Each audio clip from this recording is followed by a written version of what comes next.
Body है। तो अब मैं आग्रह करूंगा देश के प्रधानमंत्री जी से कि अविलंब इसमें हस्तक्षेप करे और 11 राज्य के युवाओं के लिए सोचे जो क्रिकेट खेलने से वंचित है। बिहार जो 65 साल का मेंबर था उसे उठा के बाहर फेंक दिया गया था और ये सब जो चीजें आज हुई हैं ये पहले से मालूम था। अब देश के प्रधानमंत्री को सोचना है कि आखिर बीसीसीआई में बैठे हुए लोग इतने बड़े हैं कि वो सुप्रीम कोर्ट के आदेश पे एक लाइन का एक पॉलिटिकल जुमला छोड़ देते हैं कि सुप्रीम कोर्ट के आदेश का रिस्पेक्ट करते हैं, लेकिन ये रिस्पेक्ट नहीं हुआ, ये सुप्रीम कोर्ट के आदेश का तौहीन हुआ।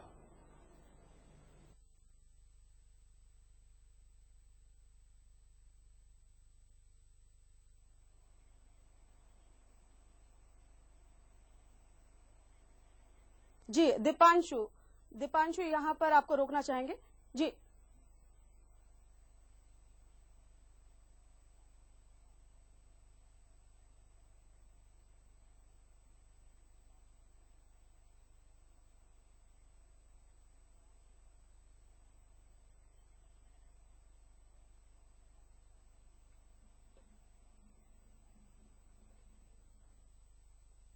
जी जी दीपांशु, जिस तरीके से बीसीसीआई में राजीव शुक्ला मीटिंग के बाद निकलते हैं और इतने कॉन्फिडेंट वे में वो कहते हैं कि आईपीएल सीजन 9 जो है वो पिछले सीजन से बेहतर होगा, तो क्या पहले से सब कुछ स्ट्रैटेजी तैयार कर ली गई है, रोड मैप तैयार है, केवल लोगों को दिखाने के लिए, क्योंकि अब नजरअंदाज नहीं किया जा सकता, ये कमेटी का गठन किया जा रहा है?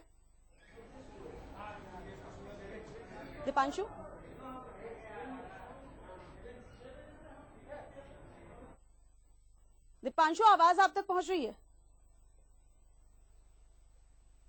सहयोगी दीपांशु से फिर से जुड़ेंगे। फिलहाल हम आपको खबर बता दें कि जिस तरीके से बीसीसीआई ने 5 सदस्यीय कमेटी का गठन कर दिया है, फिलहाल नाम नहीं बताए गए हैं, लेकिन अब 6 हफ्तों के भीतर इस कमेटी को रिपोर्ट सौंपनी होगी गवर्निंग काउंसिल को।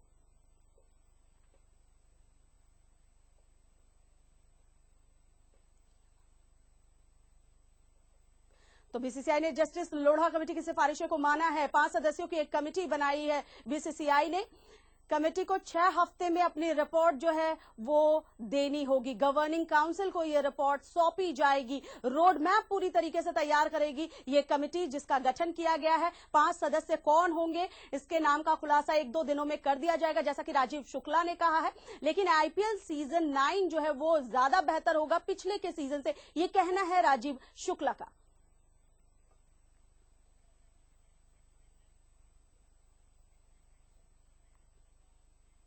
छोटे से लौटते हैं।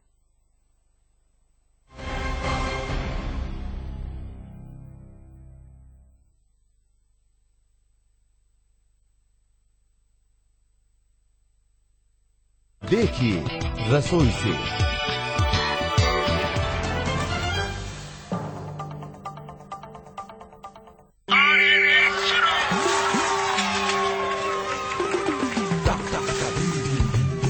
फिर से भाई बहन सबसे आगे, ये राज क्या है? अरे माँ, रेस के बाद सीधे घर पे आ जाना। स्वस्थ बच्चों का राज है सेहतमंद माँ। प्रसव के बाद माँ के शरीर को वक्त चाहिए। बच्चों के बीच रखे कम से कम 3 साल का अंतर। खुशी का मंत्र रखना यार, दूसरा बच्चा 3 साल बाद। अधिक जानकारी के लिए नजदीकी स्वास्थ्य केंद्र से संपर्क करें। City live.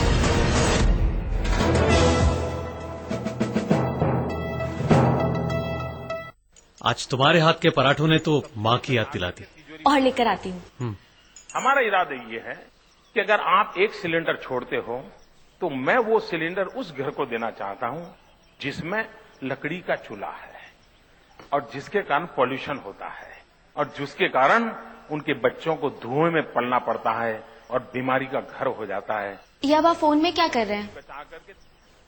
अपनी एलपीजी सब्सिडी गिव अप कर रहा हूँ। अचानक क्यों?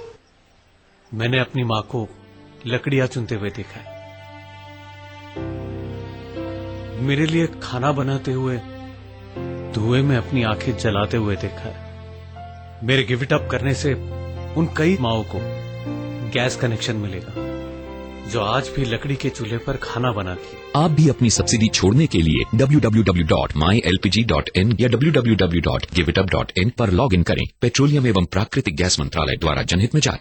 एक दिन में क्या होता है? विश्व पर छाया है आतंक का साया। शेयर बाजार ने क्या खोया क्या पाया? मैदान पर खिलाड़ी बहा रहे पसीना। सरहद पर खड़े हैं जवान ताने सीना। उस गांव में नहीं बिजली का तार, राशन की दुकान पर लंबी कतार। रिश्वतखोर के यहाँ छापा, मंत्री ने खोया आपा। दर्दनाक हादसे में 16 मरे। इस महंगाई में करें तो क्या करें? तो जनाब, एक दिन में बहुत कुछ होता है और सब कुछ है खबरें दनादन में।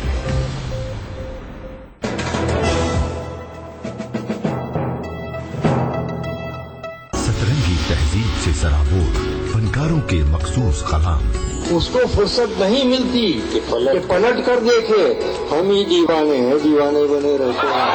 जागने की भी जगाने की भी आदत हो जाए। काश तुझको किसी शायर से मोहब्बत हो जाए। हंसी मजाक तंज के अंदाज। मैं तो शायर हूँ, मेरा दिल है बहुत ही नाजुक। मैं पटाखे ही से मर जाऊंगा, कम रहने दे। वतन की शान में कसीदे पाते। मेरे वतन के जैसा कोई वतन नहीं। नामवर फनकारों की शानदार कलाम से झिलमिलाती महफिल हर रविवार रात 11 बजे।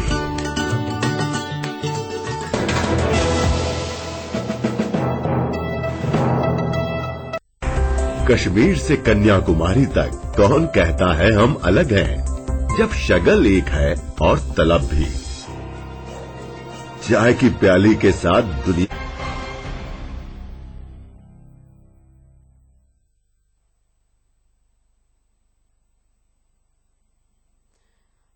भारत और जिम्बाब्वे के बीच दूसरे टी20 मैच की बात करेंगे। जंग अभी भी जारी है। जिम्बाब्वे ने टॉस जीता है, पहले बल्लेबाजी का फैसला जिम्बाब्वे ने किया है। हरभजन सिंह को आराम दिया गया है, संजू सैमसन को इस बार मौका दिया है। पहला मैच खेलने के लिए उतरे हैं संजू सैमसन।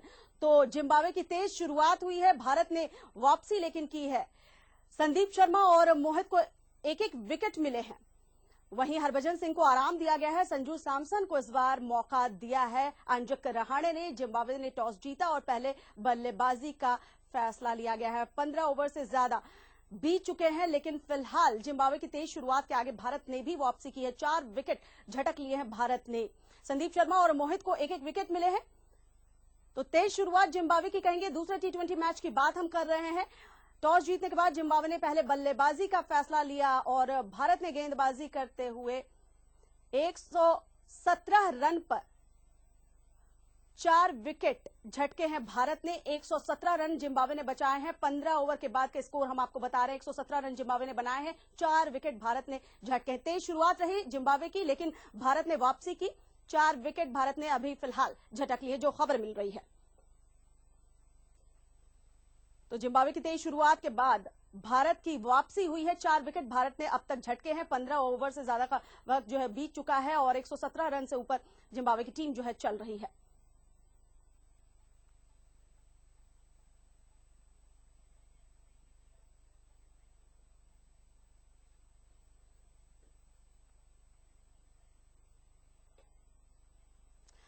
टीम इंडिया अगर इस टी20 मुकाबले में जीत जाती है तो एक अनोखा रिकॉर्ड उसके नाम हो जाएगा। अंजक रहाणे का नाम भी इतिहास के पन्नों में दर्ज हो जाएगा, लेकिन उसके लिए इस मुकाबले को जीतना होगा। यंगिस्तान को जीत का पंच हर हाल में लगाना होगा। क्या होगा इस मैच का अगर टीम जीतते हैं, तो देखिए इस रिपोर्ट में।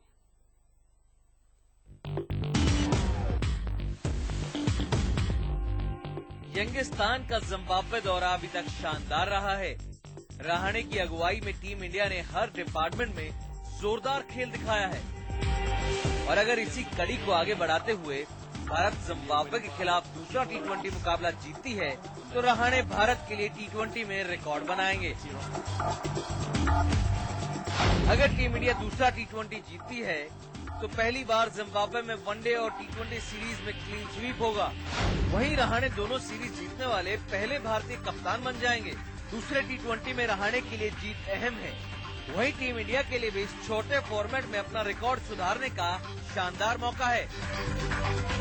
पहला टी20 वर्ल्ड कप जीतने वाली भारतीय टीम लगभग 8 सालों से इस फॉर्मेट में कोई कमाल नहीं कर पाई है। साथ ही विनिंग रेटिंग भी गिरती जा रही है। दरअसल इस मुकाबले को जीतते ही भारत T20 मुकाबलों में जीत दर्ज करने के मामले में वेस्ट इंडीज की बराबरी कर लेगा। भारत ने 54 मैचों में 31 में जीत दर्ज की है, जबकि वेस्ट इंडीज के खाते में 69 मैचों में 32 जीत दर्ज हैं। हालांकि टीम इंडिया जीत के मामले में कई टीमों से पीछे है, या फिर यूं कहें कि विनिंग रिकॉर्ड बेहद खराब है। सबसे ज्यादा T20 मैच जीतने का रिकॉर्ड पाकिस्तान के नाम है, जिसने 88 में से 52 मैच जीते हैं।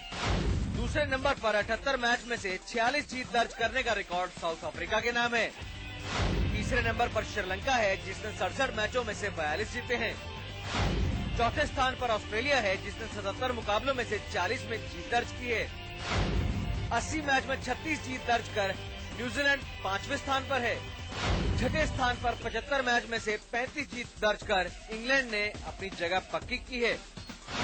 अगर टीम इंडिया आज का यह मुकाबला जीतती है तो वो 7वें नंबर पर आ जाएगी। हालांकि ये कोई खुशी की बात नहीं है कि टीम 7वें नंबर पर आ जाएगी, लेकिन ये भी सच है कि टीम इंडिया ने सबसे कम T20 मुकाबले खेले हैं। बहरहाल अब देखना होगा कि क्या रहाणे जिम्बाब्वे में हैप्पी एंडिंग करते हैं नहीं। Deepanshu Madan, TV sports. दीपांशु हमारे सहयोगी न्यूज रूम से इस वक्त हमारे साथ जुड़े हुए हैं। दीपांशु, बहुत ही शानदार कमबैक कहेंगे टीम इंडिया का बांग्लादेश के दौरे के बाद, लेकिन आज अगर जीत का आखिरी पंच लगा दे टीम इंडिया तो अजिंक्य रहाणे का नाम भी इतिहास के पन्नों में दर्ज हो जाएगा। बिल्कुल, और जिसको बोलते हैं ना last nail in the coffin, वही वाली बात हो जाएगी अगर अजिंक्य रहाणे आज जीत का पंच लगा सके। वनडे सीरीज में जिस तरह से सुपड़ा साफ किया और उसके बाद आज दहलीज पर खड़े हम 5-0, 3 वनडे और फिर 2 T20, एक मोराल बूस्टर होगा और आने वाले जो T20 का वर्ल्ड कप है उसके लिए एक बहुत ही अच्छी टीम बनती चली जाएगी, पूल अच्छा बनता चला जाएगा। और इसके बाद अगर एनालाइज होगा कि कौन था टोर का फाइन, वो मुझे लगता है कि अब स्टुअर्ट बिनी एक ऐसा चेहरा हो चुके हैं जिन्होंने टीम में अपनी जगह कम से कम अब पक्की कर ली है, क्योंकि जिस तरह से उन्होंने गेंदबाजी की, बल्लेबाजी की, एक नाम स्थापित कर लिया। और गेंदबाजी में 1-2 पॉजिटिव्स निकल करके आया है, जिसमें अक्षर पटेल एक नाम अब बहुत ही ऊपर आता जा रहा है। श्वेता जी, दीपांशु बहुत बहुत शुक्रिया तमाम जानकारी के लिए। और अजिंक्य रहाणे का नाम आज अगर आखिरी पंच जीत का लग जाता है तो इतिहास के पन्नों में दर्ज भी होगा, साथ ही साथ जवाब भी होगा MS धोनी को, जिन्होंने कमेंट किया था अजिंक्य रहाणे पर जब बांग्लादेश के दौरे पर वो थे कि स्लो पिच पर रहाणे खेल नहीं सकते हैं, लेकिन वाकई में 5-0 से अगर भारत की जीत होती है तो इतिहास के पन्नों में अजिंक्य रहाणे का नाम दर्ज होगा। छोटे से ब्रेक के लिए रुक रहे हैं, जल्द लौटते हैं।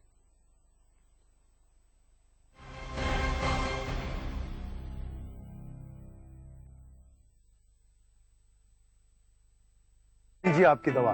तो रिश्ता पक्का समझे? कौन सा रिश्ता?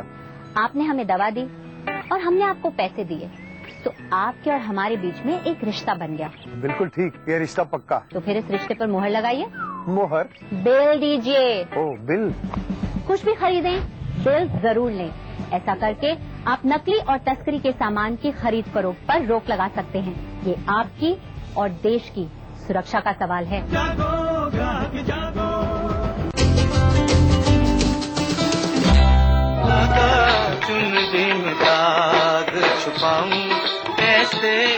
वो रूहानी लफ्ज जो आज भी है जहन में, मन तरपत हरिधर शरण को, वो खुदाई मौसीकी जो ले आए जन्नत जमी पर। जो भी हो तुम खुदा की कसम लाजवाब हो, वो दिलकश अंदाज जो लौटा लाए गुजरा जमाना। प्यार किया तो डरना क्या, जब प्यार किया तो डरना क्या। देखिए भूले बिसरे गीत, डरना क्या जब प्यार।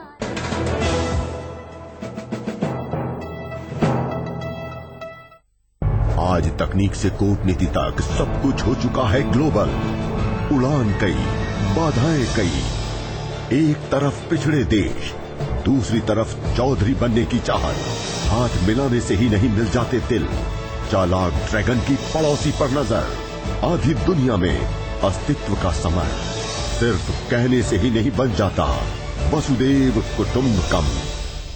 दुनिया अपडेट, जोड़े पूरी दुनिया से।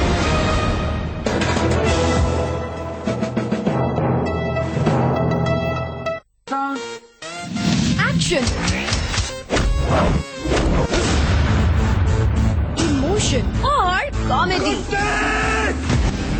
बॉक्स ऑफिस और सेलिब्रिटी, मुहूर्त, सेट, शूटिंग, रिलीज, कौन हुआ हिट और कौन गया fit. I really like the trailer. Music album या वीडियो, लीड आइटम या कैमियो, फिल्मी किरदारों की स्क्रीन केमिस्ट्री, रसीले अटकलों की पूरी हिस्ट्री, सिनेमा की खबरों का एक ही नाम, हाँ, सिनेनामा। BBC दुनिया को है जिस पर भरोसा। ग्लोबल इंडिया जोड़े आपको पूरी दुनिया से आपकी अपनी भाषा में। ETV के दर्शकों के लिए BBC के मंजे हुए रिपोर्टर ग्लोब के हर सिरे से लाएंगे जिंदगी का सच। स्क्रीन पर उभरेगी बनते बदलते भारत की पूरी तस्वीर। संसार भर के सारे समाचार मैं नेहा भटनागर लेकर आऊंगी। BBC ग्लोबल इंडिया, महसूस करें खबरों की धड़कन।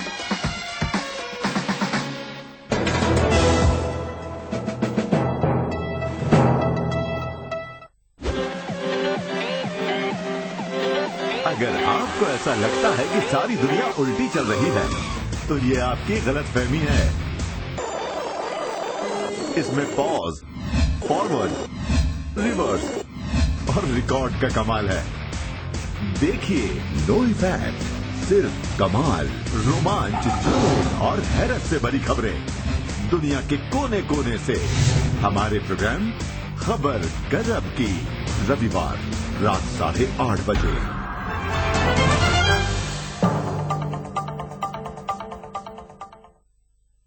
एक दिन में क्या होता है? विश्व पर छाया है आतंक का साया। शेयर बाजार ने क्या खोया क्या पाया? मैदान पर खिलाड़ी बहा रहे पसीना, सरहद पर खड़े हैं जवान ताने सीना। उस गांव में नहीं बिजली का तार, राशन की दुकान पर लंबी कतार। रिश्वतखोर के यहाँ छापा, मंत्री ने खोया आपा। दर्दनाक हादसे में 16 मरे।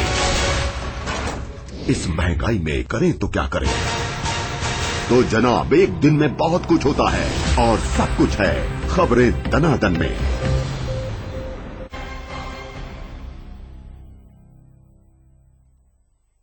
ब्रेक के बाद आपका स्वागत है। बीसीसीआई की आज बैठक हुई और कई फैसले भी लिए गए, लेकिन उससे पहले टीम इंडिया ए के कोच ने इस पूरे विवाद पर अपनी चुप्पी तोड़ दी और भड़क गए।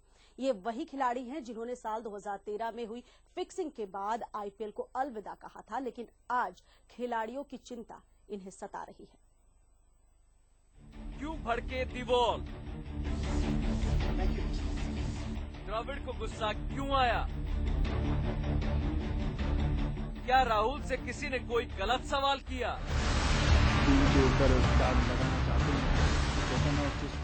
आखिर ऐसा क्या हुआ कि शांत रहने वाले राहुल द्रविड़ प्रेस कॉन्फ्रेंस में भड़क गए? गुस्सा हो गए और सवाल का जवाब देते ही वहां से चले गए। एक बार फिर आपको दिखाते हैं कि राहुल द्रविड़ ने क्या कहा। Look, like I said earlier, I don't think that everyone in the Rajasthan Royals is bad. I don't think everyone in the Chennai Super Kings is bad. There are lots of very, very good people in both those teams, and I'll leave it at that. Thank you.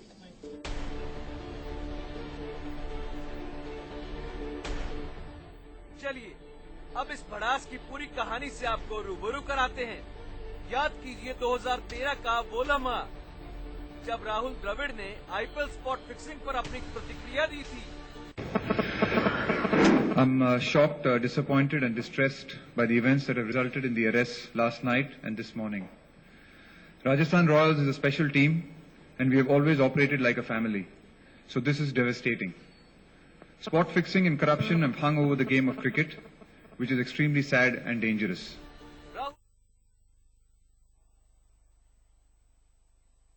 ATV sports में बस इतना ही। दीजिए इजाजत, नमस्कार।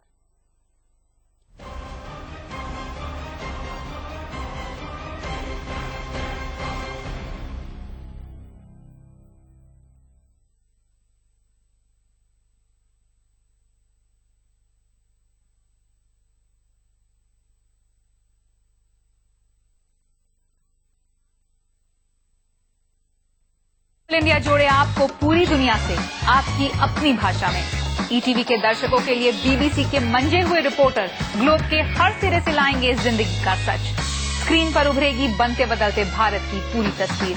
संसार भर के सारे समाचार मैं नेहा भटनागर लेकर आऊंगी। बीबीसी ग्लोबल इंडिया, महसूस करें खबरों की धड़कन।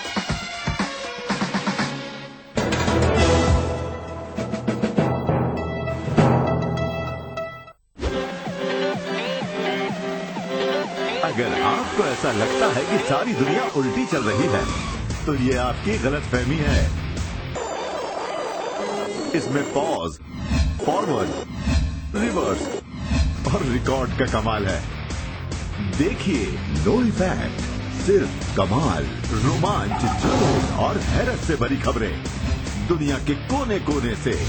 हमारे प्रोग्राम खबर गजब की, रविवार रात 8:30 बजे।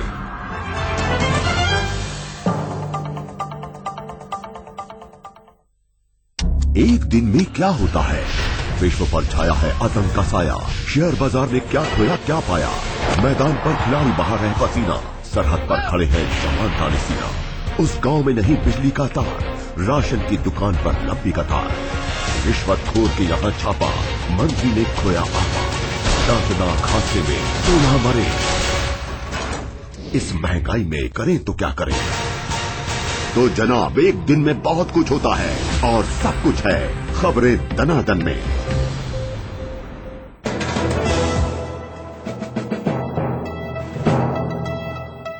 इंसान नहीं होता गलत, सोच से पैदा होते हैं जुर्म, जो देती है गुनाह को अंजाम। ये है प्रवीण दत्ता, जो करते हैं हर जुर्म का कत्ल, ताकि आप रहें महफूज। देखिए दास्ताने जुर्म, सिर्फ ईटीवी पर।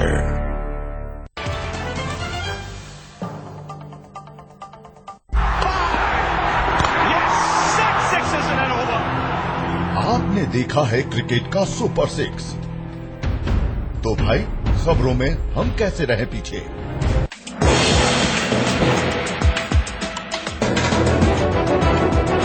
आप देख रहे हैं ईटीवी न्यूज उत्तर प्रदेश उत्तराखंड, खबर ही जीवन है। इस न्यूज के सह प्रायोजक हैं Ashoka institute of technology and management, Bangarh cement, सस्ता ना।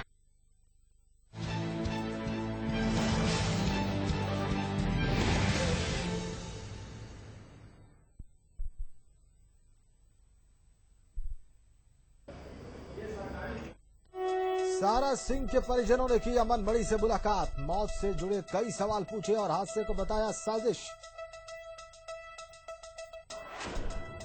बिजली न मिलने से फूटा जनता का गुस्सा, मुगलसराय विधायक को ग्रामीणों ने बनाया बंधक। अलीगढ़ में डबल मर्डर की सनसनीखेज वारदात, पति ने गोली मारकर की पत्नी और साले की हत्या। नोएडा के सीएमओ आर के घर की कार में घूस लेते तस्वीरें कैमरे में हुई कैद, फंसने के बाद कहा मेरे खिलाफ हो रही है साजिश। और आगरा में एसडीएम की गुंडई, चहेते की गाड़ी रोकने पर कंपनी के गार्ड को पीटा, जबरन अपनी गाड़ी में डाल गरीब को पहुंचाया थाने।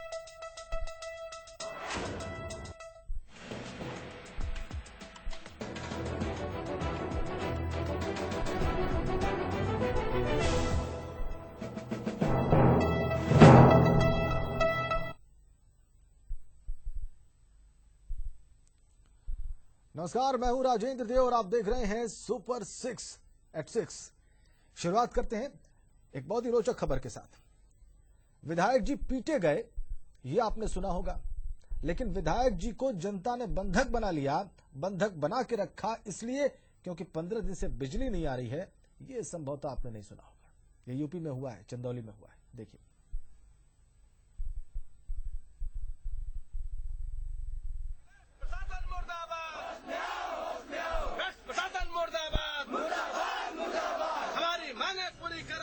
यूपी के इतिहास ने इस तरह की तस्वीरें पहली बार दर्ज की हैं।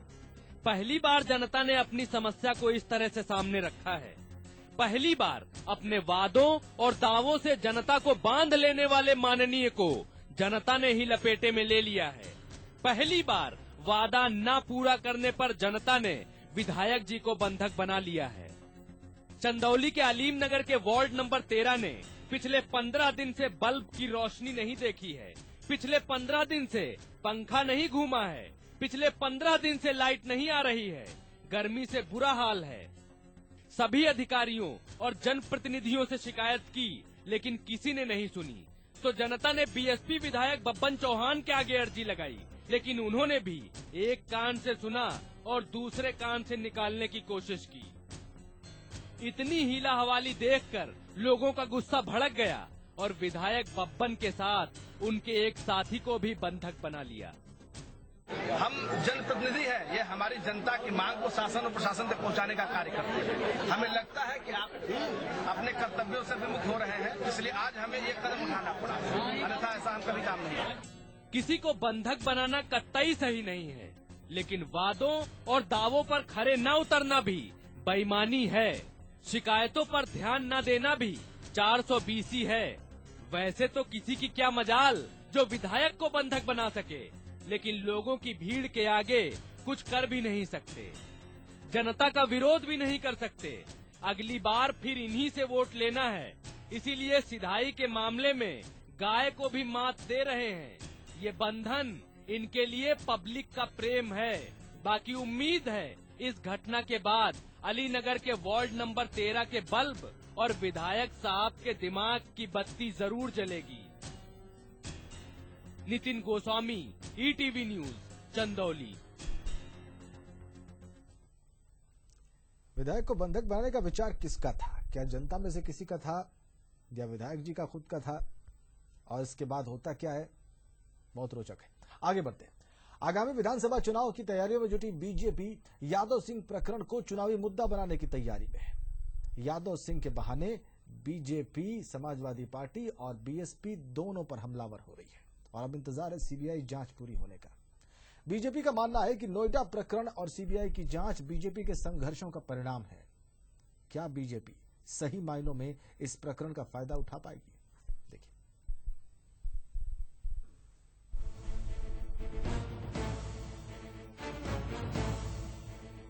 नोएडा में इंजीनियर रहते हुए अवैध संपत्ति के शहंशाह बने यादव सिंह को कंधा बनाकर बीजेपी आने वाले विधानसभा चुनाव में बीएसपी और सपा दोनों पर बमबारी करने की रणनीति बना चुकी है। यूपी के तमाम मुद्दों में से बीजेपी ने यादव सिंह का मुद्दा काफी रिसर्च के बाद निकाला है। ये एक ऐसा मुद्दा है जिससे सपा और बीएसपी दोनों को बराबर घेरा जा सकता है।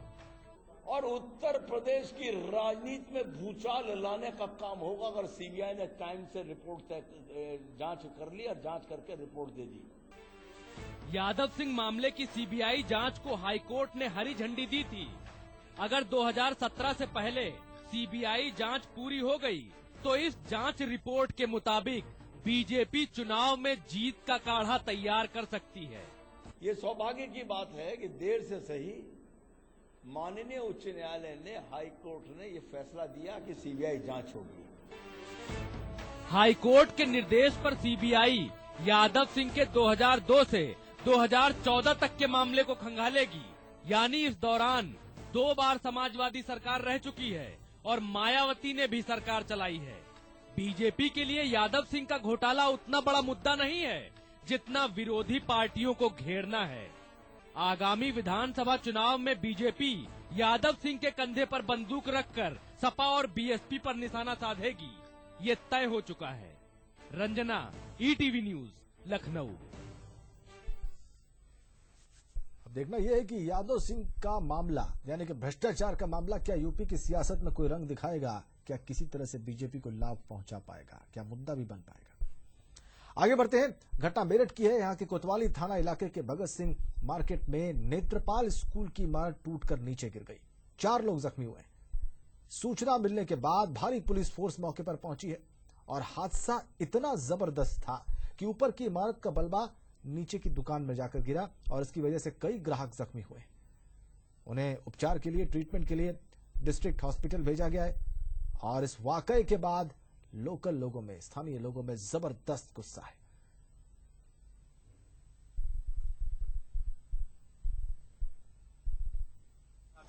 एकदम से ऊपर से गिरा। यहाँ पे पहले भी बोला था इनको कि यहाँ काम नहीं होना, कि कच्चा है, लेकिन ये मानी इन्होंने दोबारा से काम चालू करवा दिया और